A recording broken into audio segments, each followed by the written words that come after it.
Já ouviu falar da Septuaginta, um antigo texto envolto em mistério, que não apenas moldou nossa compreensão da Bíblia, mas também influenciou profundamente o mundo ocidental? É um livro cercado por polêmica e poder, considerado perigoso por muitos. Mas o que torna a Septuaginta tão singular e por que ela foi vista como uma ameaça por algumas das instituições religiosas e políticas mais influentes da história? Neste vídeo, vamos explorar o que realmente é a Septuaginta, por que ela foi escrita e como se tornou um dos textos mais impactantes da humanidade. Contudo, é nas suas partes mais controversas que descobrimos os segredos por trás de suas traduções, os conflitos que provocou e como ela pode desafiar o que muitos acreditam saber sobre a Bíblia. Está pronto para conhecer o livro que alguns prefeririam manter escondido nas sombras? Prepare-se, porque a história da Septuaginta é muito mais fascinante e cheia de reviravoltas do que você imagina.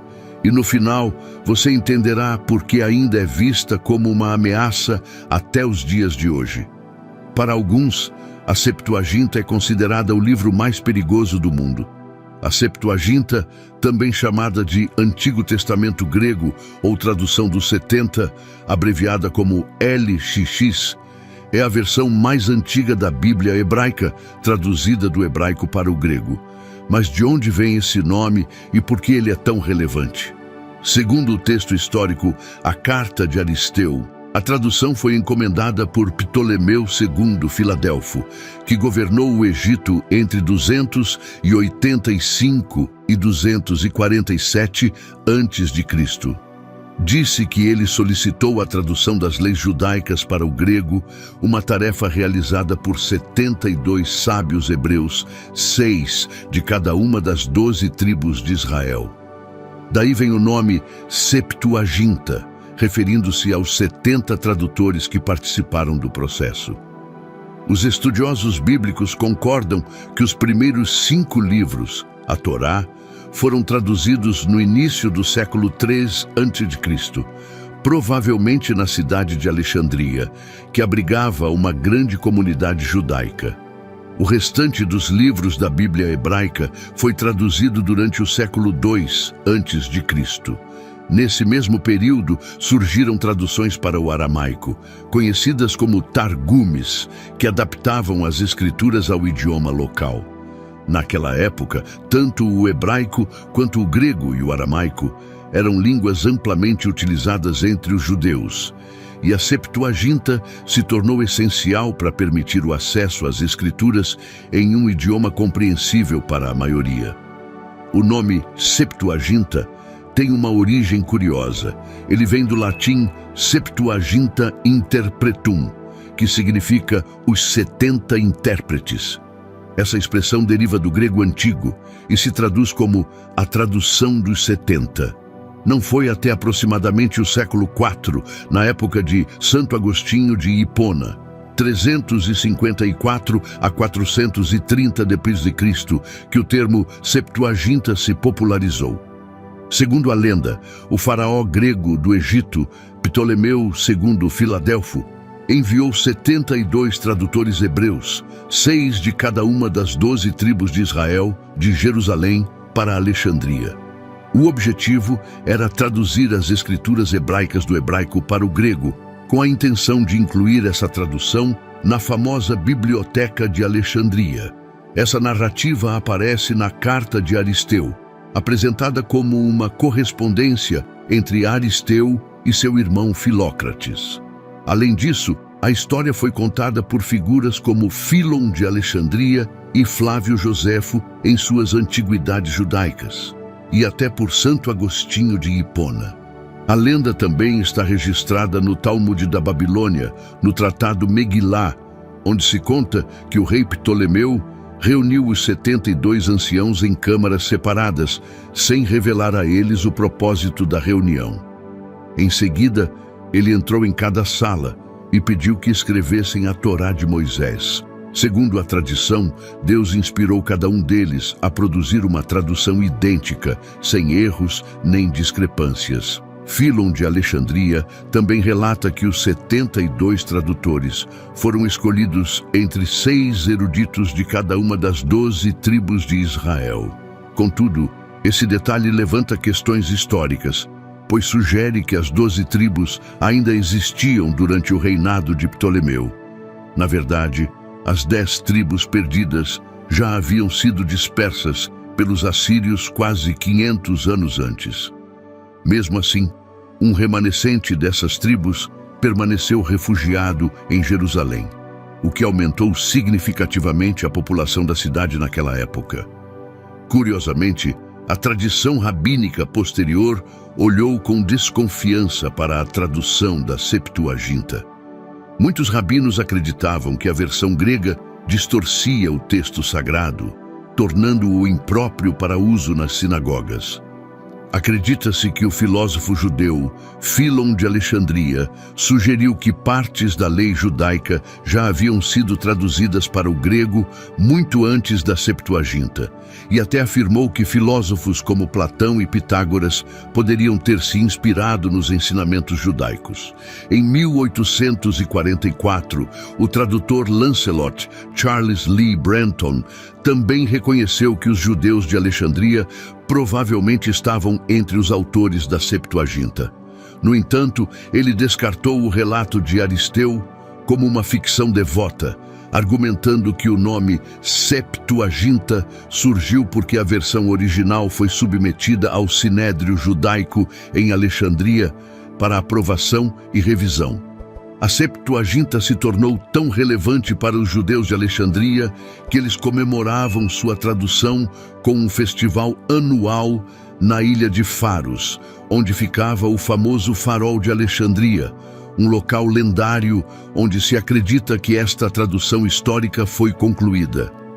A Septuaginta foi escrita em grego antigo e contém algumas seções com semitismos, ou seja, expressões idiomáticas e frases oriundas de línguas semíticas, como o hebraico e o aramaico. No entanto, livros como Daniel e Provérbios exibem uma influência grega mais acentuada. Além disso, a Septuaginta ajuda a entender a pronúncia do hebraico antigo, já que muitos nomes próprios foram transcritos utilizando vogais gregas. Vale lembrar que os textos hebraicos da época não possuíam sinais vocálicos. Ainda assim, é improvável que todos os sons do hebraico bíblico tivessem equivalentes exatos no grego. Quanto às diferenças canônicas, a Septuaginta e a Bíblia hebraica não são idênticas. Ao contrário do que muitos acreditam, a Septuaginta não é um corpo unificado, mas sim uma coleção de traduções antigas do Tanakh, o conjunto das escrituras sagradas do judaísmo, além de outros textos judaicos que hoje chamamos de apócrifos. Esta coleção se desenvolveu num período em que o cânone da Bíblia hebraica ainda estava em formação e foi traduzida por diferentes pessoas em diferentes lugares e épocas, muitas vezes usando manuscritos hebraicos distintos. A Bíblia hebraica, também conhecida como Tanakh, está dividida em 3 partes: a lei, Torá, os profetas, Neviim, e os escritos, Ketuvim. Já a Septuaginta está organizada em 4 categorias: lei, história, poesia e profetas, com os livros apócrifos adicionados em lugares considerados apropriados. É interessante notar que as cópias remanescentes da Septuaginta, datadas do século IV d.C., incluem livros e edições ausentes no cânone judaico. Além disso, o conteúdo dessas cópias não é padronizado. Alguns estudiosos argumentam que não há provas conclusivas de que a Septuaginta original incluía esses livros adicionais, chamados de deuterocanônicos. Esses textos, escritos entre 200 a.C. e 50 d.C., incluem obras como Primeiro e Segundo, Macabeus, Tobias, Judite, Sabedoria de Salomão, Eclesiástico, Sirácides ou Ben-Sira, a Carta de Jeremias e acréscimos aos livros de Ester e Daniel. Algumas versões da Septuaginta são mais longas que o texto massorético, que é o canônico no judaísmo rabínico. Por exemplo, o livro de Jeremias na Septuaginta é significativamente mais curto do que na Bíblia hebraica.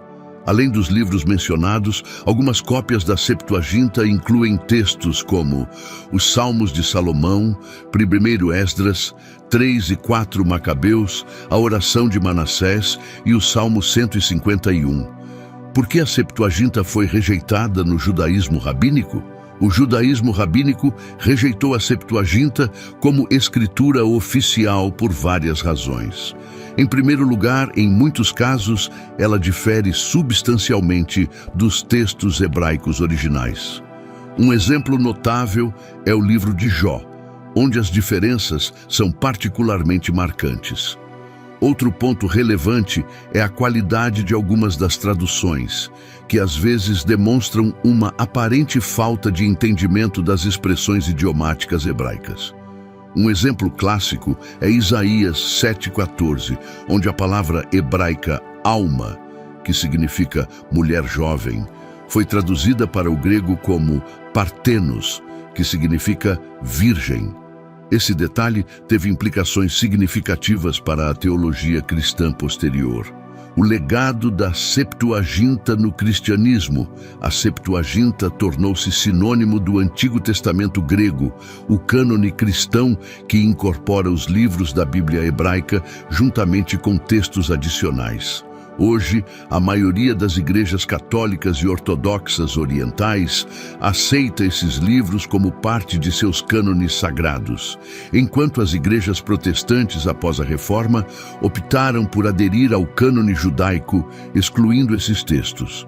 Esses livros adicionais passaram a ser conhecidos como apócrifos e, em algumas edições, como a versão King James da Bíblia, são incluídos sob um título separado. A Septuaginta, como tradução do hebraico para o grego, foi moldada pela cultura grega e pelos matizes linguísticos dessa língua, o que influenciou o resultado da tradução. Alguns termos hebraicos têm significados específicos que não foram completamente preservados ou traduzidos com precisão para o grego, resultando em diferentes interpretações. Além disso, as diferenças culturais entre o mundo judaico e o grego também influenciaram certas traduções. Algumas ideias mais abstratas do judaísmo podem ter sido suavizadas ou ajustadas na versão grega. No judaísmo, o texto massorético foi gradualmente aceito como a versão oficial das escrituras hebraicas, enquanto a Septuaginta foi considerada de menor autoridade. Por outro lado, no cristianismo, especialmente nos primeiros séculos, a Septuaginta foi amplamente utilizada, particularmente entre as comunidades cristãs de língua grega, e se tornou uma fonte crucial para o desenvolvimento teológico. A diferença na percepção da autoridade da Septuaginta entre judeus e cristãos também é um ponto de controvérsia, uma vez que a versão grega apresenta algumas divergências significativas em relação à tradição hebraica. Resumindo, a controvérsia em torno da Septuaginta decorre principalmente de suas diferenças textuais, da inclusão de livros adicionais e de seu uso pelos cristãos, em contraste com o texto hebraico dominante no judaísmo. Essas variações têm implicações teológicas e históricas, especialmente no que diz respeito à interpretação das profecias messiânicas e ao desenvolvimento da doutrina cristã. Compartilhe suas reflexões sobre a Septuaginta nos comentários. Se aprendeu algo novo ou achou o tema interessante, por favor, inscreva-se no nosso canal Segredos Bíblicos. Que Deus os abençoe abundantemente e até breve.